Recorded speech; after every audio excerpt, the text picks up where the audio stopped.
In this video, we're going to talk about how you can use credits on Doordash. Now, the first thing that we'll need to do is just load up the Doordash application here.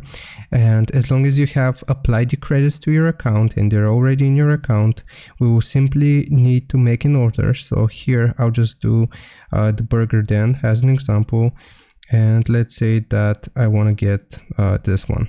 So I'll just do it. And I'll choose this option and I'll add it to my order. Now, once we have the order ready, we're just going to go into our cart here and the credits should automatically be applied. So here you don't really have to do anything. You will be able to see if your credits are applied in the subtotal here.